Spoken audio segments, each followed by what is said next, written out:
quería hablaros de este Dios que resucitó y que envió a su Hijo a resucitar y que ahora nos consuela porque viene la esperanza venidera, y por eso quería hablarte de que nada se compara.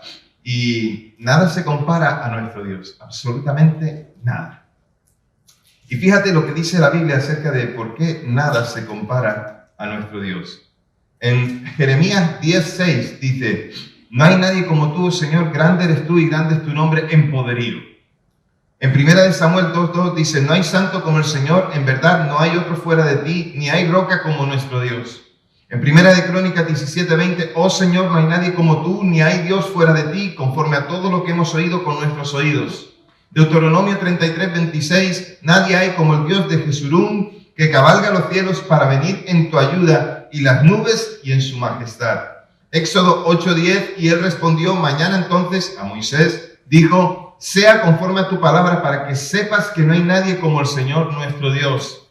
Éxodo 9:14, porque esta vez enviaré todas mis plagas sobre ti, sobre tus siervos y sobre tu pueblo, para que sepas que no hay otro como yo en toda la tierra. Deuteronomio 3:24, oh Señor Dios, tú has comenzado a mostrar a tu siervo tu grandeza y tu mano poderosa, porque ¿qué Dios hay en los cielos y en la tierra que pueda hacer obras y hechos tan poderosos como los tuyos?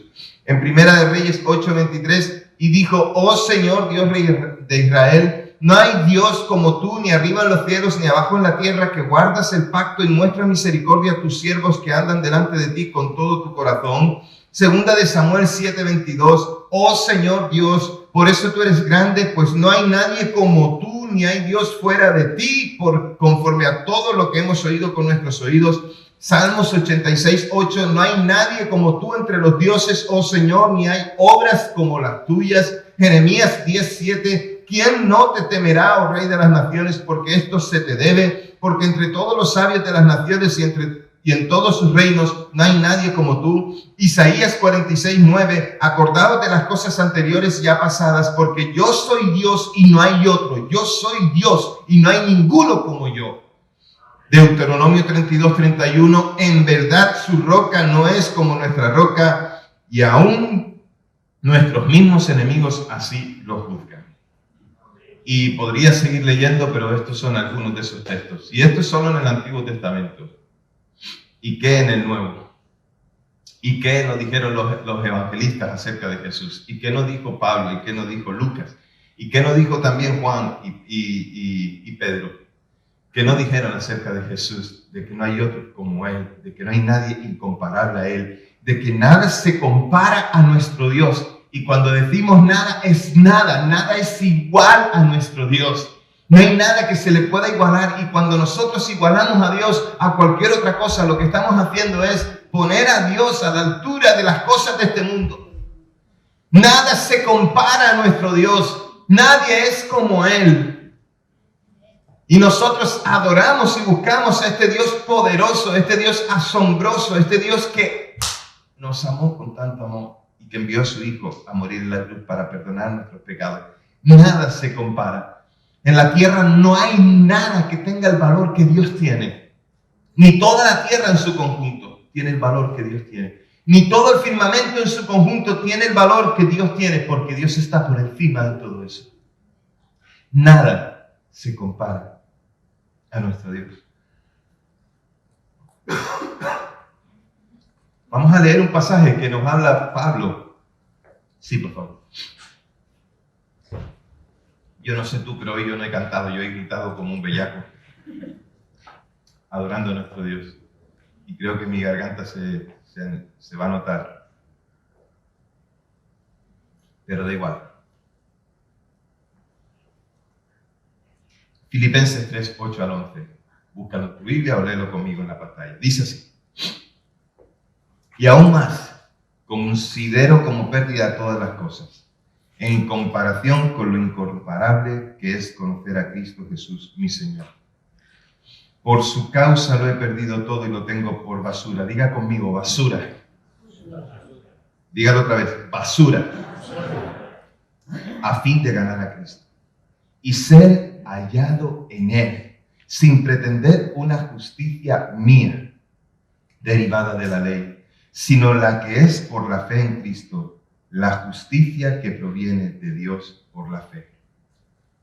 Anhelo conocerle a Él y el poder de su resurrección, y participar en sus padecimientos para ser semejante a Él en su muerte.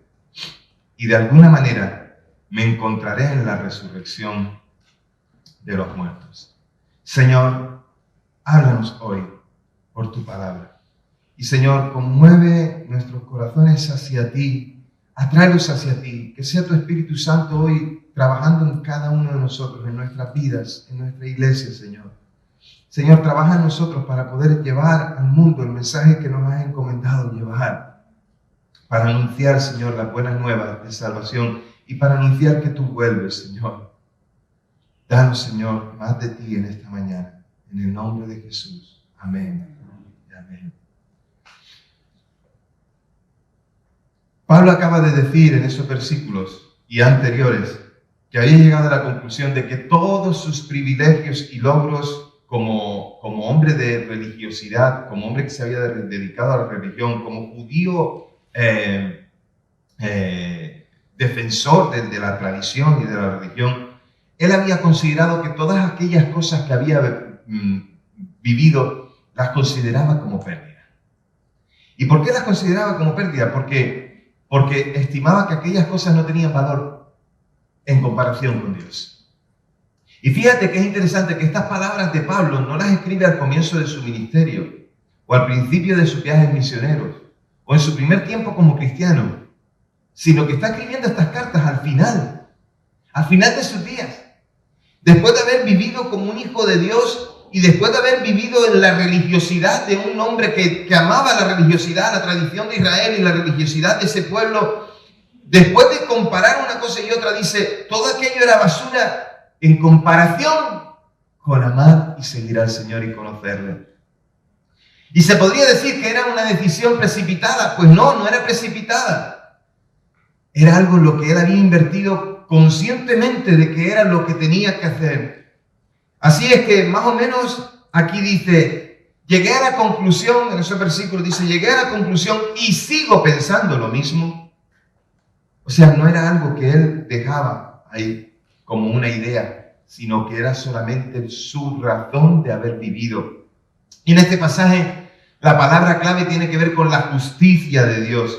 Y esa palabra es siempre difícil de traducir del griego al castellano, porque necesitamos darle el argumento de lo cual Pablo estaba hablando. ¿Y qué quería decir Pablo? ¿Qué estaba pensando cuando hablaba de la justicia de Dios? El problema o el gran problema básico de la vida es llegar a estar en la debida relación con Dios, en paz y en amistad con Él. Este es el problema de la humanidad. La humanidad no tiene paz con Dios. La humanidad no tiene una relación con Dios. Nosotros tenemos esa relación en base a que un día conocimos, a que alguien nos habló. Deberíamos estar agradecidos de que alguien nos habló de la salvación de Dios. Deberíamos dar gracias que Dios usó a alguien para que nos predicara. De la misma manera deberíamos buscar la manera en que nosotros le habláramos a otro para que pudiera ser salvo. Entonces, si el problema de la humanidad es que no tiene una relación con Dios y debe llegar a esa relación con Dios, la forma de llegar a esa relación con Él es por medio de esa justicia, la justicia de Dios. Y es por medio de la clase de vida y de espíritu y de actitud hacia Él. Una actitud que Él desea de nosotros. Por eso cuando Pablo habla de justicia, tiene el sentido de la debida relación. Cuando hablamos de la justicia de Dios es poder relacionarnos con Él, estar en sintonía con Él. Pablo está diciendo, yo encontré que la ley y todas sus instrucciones no me eran más útiles para nada, comparado o como desecho, dice como desecho, que se arrojan un montón de basura para ayudarme a entrar en la debida relación con Dios. Lo que dice Pablo es, renuncié a tratar de crear una bondad propia, basada en mis hechos, basada en mis obras, en mis argumentos. Renuncié a hacer eso, o a pensar que podía llegar a eso. Y llegué a Dios con una fe humilde. Llegué a Dios con una fe humilde después del encuentro con Él. Podía haberme negado, pero como me dijo Jesús, encontré en esa relación lo que había estado buscando toda mi vida. Esto es parafraseando a Pablo. Encontré lo que había estado buscando toda mi vida. Y yo pregunto al auditorio, yo pregunto a ti, te pregunto a la iglesia, ¿has encontrado lo que estabas buscando? ¿Es Dios todo lo que estabas buscando? Pablo descubrió que la debida relación con Dios no se basa en la ley, sino en la fe en Jesucristo. No la alcanza ninguna persona por sí misma, sino la da Dios. No se gana por obras, sino que se acepta en confianza. El lenguaje que emplea Pablo para describir la ley como basura, porque muestra el desagrado de vivir la ley por sus propios esfuerzos, frustrado sin que le haya aportado nada. Cumplir la ley, obedecer un mandamiento. Muchos pueden obedecer mandamientos. Otra cosa es que lo hagan gozándose en Dios por obedecer. Y Pablo está expresando eso. El gozo que muestra este texto después de que Pablo experimenta el pasado y el presente de su vida, el gozo que muestra este texto es por la victoria de encontrar la gracia de Dios en Jesucristo. Él está contento, dice, no he desperdiciado los años de mi vida sirviendo al Señor. Lo que para Pablo era la ley y su importancia, ¿qué puede ser para nosotros? ¿Cuál puede ser el método por el cual nosotros hemos intentado llegar a Dios? ¿La religión? Muchos dicen que todos los caminos llegan a Roma y por eso dicen que muchos son los caminos que llegan a Dios. La Biblia es clara con esto. Solo Jesucristo es el camino, la verdad y la vida. Y nadie viene al Padre si no es por mí. Y si la meta era tener una relación con Dios, si la meta es tener comunión con Dios, y si ese es el problema y lo difícil, solo a través de Jesucristo lo podemos conseguir. Esa es la justicia de Dios. ¿Cuáles son las cosas que ahora, para nosotros, pues, pensando, cuáles son las cosas que tenían importancia?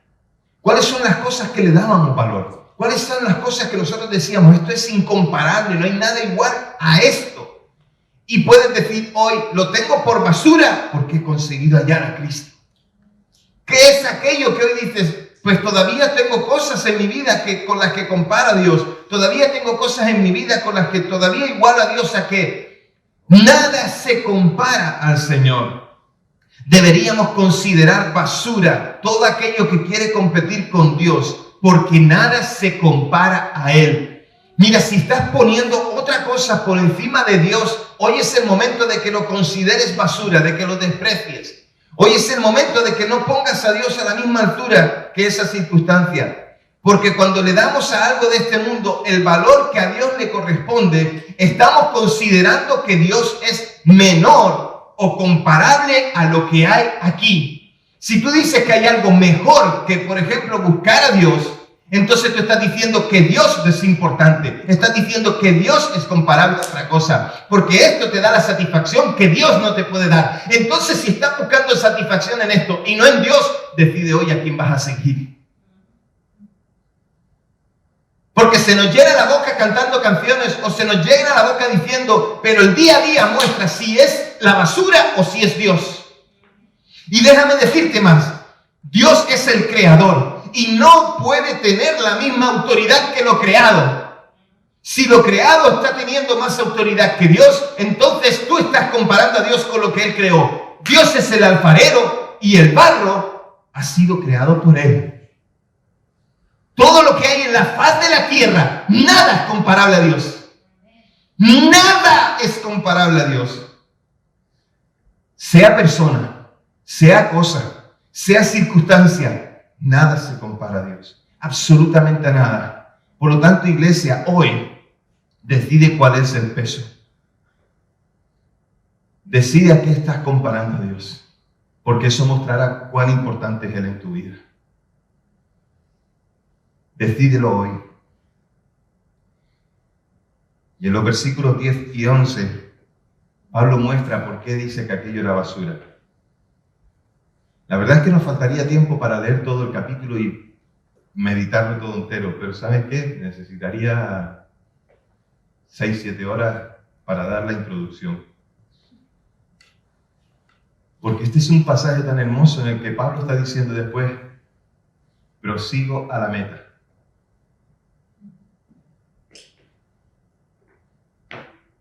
Ha hecho un camino, ha habido basura, vive ahora en la intimidad con Dios y le queda camino por recorrer. Prosigo a la meta. Pero antes de eso, Pablo ya ha hablado, versículos 10 y 11, míralo en tu Biblia. Pablo ya ha hablado del valor incalculable del conocimiento de Cristo. Y ahora vuelve otra vez al pensamiento. He hablado en otros versículos anteriores, no lo hemos visto, pero ahora vuelve a hablar acerca de eso, de este pensamiento, y define más exactamente lo que significa conocer a Cristo.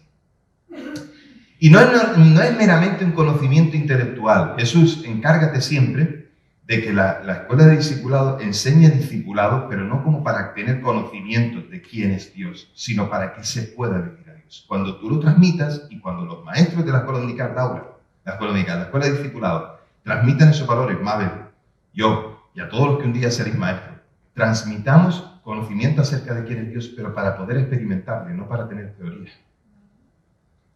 Entonces, no es meramente un conocimiento intelectual conocer a Dios, el conocimiento de ciertos hechos, de ciertos principios. No se trata de eso.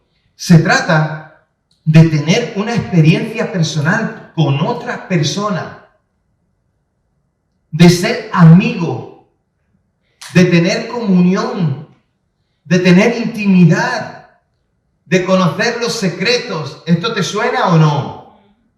Hoy estoy hablando en chino. De conocer la intimidad de Dios, los secretos de Dios. Y en el Antiguo Testamento se usa la palabra conocer para expresar una relación íntima entre un hombre y una mujer, entre marido y mujer. Creemos en el matrimonio. Ya sabéis que yo siempre meto aquí la publicidad donde sea y no es subversiva, es publicidad directa, dura, tal cual, clara. Y este verbo de conocer, tanto en el Antiguo Testamento, en el hebreo, como traducido al griego, indica el conocimiento más íntimo de una persona. ¿Conoces a Dios así? Porque Pablo no considera su meta saber las cosas acerca de Dios, sino que su meta es conocerle personalmente. A veces hablamos de los famosos, ¿verdad? O hablamos de la gente famosa, y de repente vas tú y dices, sí, pues yo le conozco. ¿Pero le conoces de qué? Le conozco. Le conozco de estar con él, de hablar con él. ¿No has encontrado alguna vez a una persona así? De haber comido con él, de tener tiempo con él, de conversar, de conocer sus intimidades y de que él conozca las mías y de reír y de llorar juntos. Pablo está hablando de ese concepto. Y conocer a Cristo quiere decir conocer el poder de su resurrección, primeramente, es lo que Pablo dice. Conocer el poder de su resurrección. Para Pablo la resurrección no era simplemente un acontecimiento pasado en la historia, ni siquiera eso. Para Pablo era algo muy maravilloso. No era simplemente algo que le había sucedido a Jesús, por muy importante que fuera para el propio Jesús. Era un poder dinámico que actuaba en la vida de cada cristiano. La resurrección de Cristo es para nosotros la garantía de la importancia de esta vida y de este cuerpo en el que vivimos. Fue el cuerpo como Cristo lo resucitó, fue en el cuerpo como Cristo resucitó, y es este cuerpo el que lo santifica. La resurrección es la garantía de la importancia de esta vida. También es la garantía de la vida por venir. Hay una vida que viviremos con Cristo. Porque Él vive, nosotros también viviremos. Si Él tiene la victoria, yo tengo la victoria. Y es la garantía de que en la vida y en la muerte, y más allá de la muerte, la presencia del Señor resucitado estará siempre con nosotros. Nos ha dejado su Santo Espíritu. Esta es la prueba de que su promesa de estar con nosotros siempre hasta el fin del mundo no es una invención de los hombres, sino que es verdad. Dios está con nosotros. La resurrección también quiere decir conocer la participación en sus sufrimientos. Pablo dice esto, quiero conocer sus padecimientos, su sufrimiento. Y Pablo vuelve a la idea de que cuando el cristiano tiene que sufrir, está participando de alguna extraña manera en el sufrimiento de Cristo mismo y hasta completándolo. Quien dice estas palabras, quien escribe todo esto, es el mismo Pablo que recibió azotes, que fue perseguido, que fue tomado, que fue golpeado, apedreado, que sufrió naufragio. Él experimenta este sufrimiento. Iglesia, ya hemos hablado de esto. Por causa de Cristo, Por causa de Cristo. No vengas a decirme aquí ahora, es que yo también sufro porque en el trabajo mi jefe es muy complicado conmigo. No, por causa de Cristo. No compares una cosa con la otra, porque nada se compara a nuestro Dios. El sufrir por la fe no es un castigo, iglesia, es un privilegio. Porque así participamos de la obra de Cristo mismo. La resurrección también quiere decir estar unidos a Cristo, que día a día vamos participando más y más de su muerte, para finalmente participar de su resurrección. El conocer a Cristo quiere decir compartir con Él su camino, compartir la cruz que Él llevó, compartir su muerte y finalmente participar de la vida que Él vive para siempre, viviéndola juntamente con Él. Quiero conocer el poder de su resurrección, dice Pablo. ¿Y nosotros? ¿Queremos hoy conocer más del poder de esa resurrección y experimentarlo en nosotros? Nuestro anhelo, entonces, debe ser conocer a Cristo íntimamente. Conocer el pacto y los secretos del corazón de Dios. Este es el lema de la iglesia. Quiero conocer a Dios íntimamente. ¿Pensáis que cuando estamos leyendo la Biblia solo estamos leyendo para cumplir un requisito, un programa? Estamos conociendo a Dios. Estamos conociendo los secretos de su corazón. Estamos conociendo la palabra.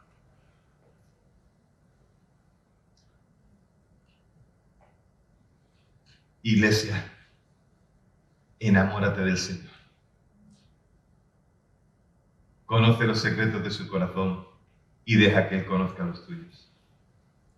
Conocer a Cristo no es ser experto en ningún conocimiento teórico o teológico, es conocer con tal intimidad que al final estamos tan unidos con Él como lo estaríamos con los seres que amamos en la tierra, pero a más. Y de la misma manera que participamos de las experiencias de esos seres queridos que están cerca de nosotros, participamos también de las experiencias de nuestro Señor. La resurrección de Cristo es la garantía de que nada en la vida o en la muerte nos puede separar de Él. ¿Cuál es la prueba de la resurrección? Una vida que tiene intimidad con Él, una vida cambiada, transformada. Esa es la mejor garantía. Esa es la mejor garantía. La resurrección de Cristo es la garantía de que vale la pena vivir esta vida y de que el cuerpo físico que tenemos, nuestras vidas, es sagrado. Porque donde vive el Espíritu Santo es donde vive Dios mismo. Donde vive el Espíritu del Padre y del Hijo. Y nuestras vidas tienen que mostrar que esa resurrección es la garantía de que la muerte no es el final de la vida. Y de que hay un mundo feliz mejor allá con Él. Donde no tendré que preocuparme por sufrimiento, por pecado, por enfermedad, donde no tendré dolor, ni llanto, ni angustia, donde solo habrá gozo en la presencia de Dios. Esto es lo que Pablo deseaba conocer.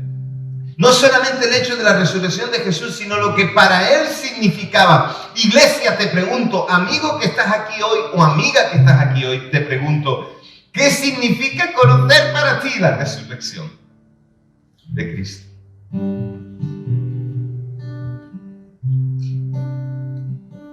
Te confieso que hoy para mí era un día de muchos nervios, porque cada vez más entiendo la resurrección de Cristo, y hoy no podía ser un día cualquiera. Hoy tenía que ser un día especial. De hecho, me sentía que venía a predicar, digo, parece que voy a predicar por primera vez en mi vida, porque es el día de la resurrección. La cristiandad no se puede perder ese día. Es como si dijéramos, bueno, ¿sabes qué? Ya hay tiempo para hacer otro día. De hecho, yo creo que algunos cristianos piensan que cuando escucha bien, calla. Escucha bien. De hecho, yo creo que cuando algunos cristianos piensan que cuando el Señor venga, le van a decir, mira, espérate que estoy de vacaciones, vente mañana que hoy todavía estoy en la playa.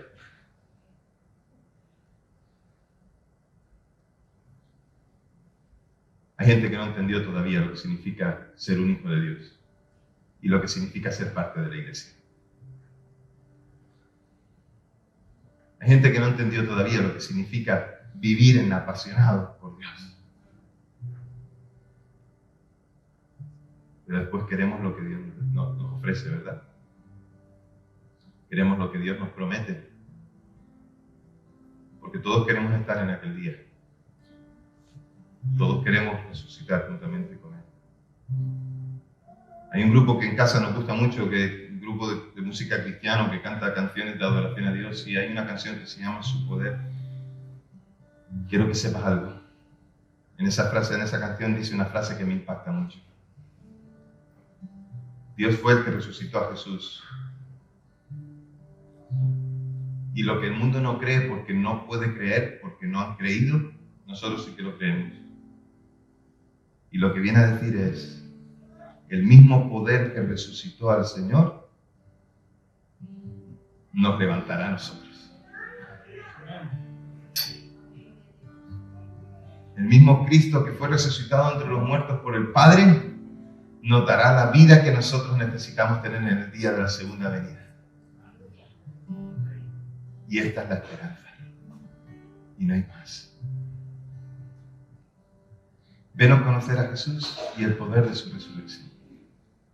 No vengas a Samuel, no vengas a 3:16. Ven a conocer a Jesús y el poder de su resurrección.